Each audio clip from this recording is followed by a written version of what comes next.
Average. नमस्ते Q1. दोस्तों। आज हम मैथ्स के औसत चैप्टर का क्वेश्चन नंबर 1 सॉल्व करेंगे। क्वेश्चन नंबर 1 हमसे क्या कह रहा है कि एक कक्षा के 31 छात्रों का औसत भार 30 किलोग्राम है। यदि अध्यापक का भार भी सम्मिलित कर लिया जाए तो औसत भार में 500 ग्राम की वृद्धि होती है। तब अध्यापक का भार ज्ञात करना। तो बड़ा ही सिंपल सवाल है, तो आइए हम इसको सॉल्व करते हैं।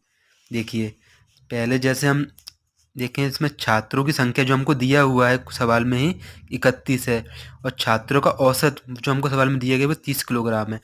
अब हम औसत में जानते हैं, औसत की सिंपल परिभाषा यह है कि है ना, औसत बराबर क्या होता है, दिए गए परिणामों का योग डिवाइडेड बाय जो परिणाम की टोटल संख्या है।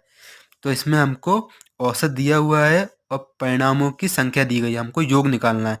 तो योग हम कैसे निकालेंगे कि औसत हमारे पास 30 है, योग हमको निकालना है, और टोटल परिणामों की संख्या 31 है। तो हम योग निकालने के लिए क्या करेंगे, 30 गुणा 31, तो हमारे पास योग आ जाएगा 930 किलोग्राम। अब हम अध्यापक को इसमें ऐड करते हैं, तो अध्यापक के आ जाने से टोटल परिणामों टोटल परिणामों की संख्या कितनी हो जाएगी, क्योंकि हमारे पास अध्यापक के बिना छात्रों की संख्या 31 थी। तो अब यदि हम अध्यापक को जोड़ेंगे तो 31 प्लस 1 मतलब 32 संख्या हो जाएगी। और सवाल में दिया गया है, जैसा कि आप लोग देख रहे हैं, कि अध्यापक के भार को सम्मिलित करने के कारण औसत भार में 500 ग्राम की वृद्धि होगी। 500 ग्राम का मतलब 0.5 केजी। तो अब यदि हम पुराना जो हमारे पास औसत था जो 30 किलोग्राम था, उसमें हम 0.5 की वृद्धि करेंगे तो हमारे पास 30.5 केजी नया औसत आएगा। अब हमको इसका योग निकालना है, तो योग निकालने के लिए हम वही औसत इंटू संख्या करेंगे, तो इस बार औसत हमारा 30.5 गुणा 32 आएगा। तो इसका अपन मल्टीप्लाई करेंगे तो 976 केजी आ गया।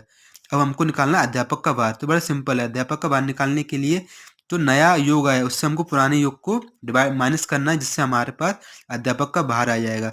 तो हमारे पास जो नया योग है वो अपना है 976, और जो पुराना योग जो हमने निकाला था जिसमें अध्यापक को हमने ऐड नहीं किया है वो 930 है। तो 976 में से 930 को माइनस करेंगे तो 46 केजी हमारे पास अध्यापक का भार आ गया है। तो ऐसे ही जो सवाल दिया गया है बड़े सिंपल तरीके से सॉल्व हो गया। Thank you.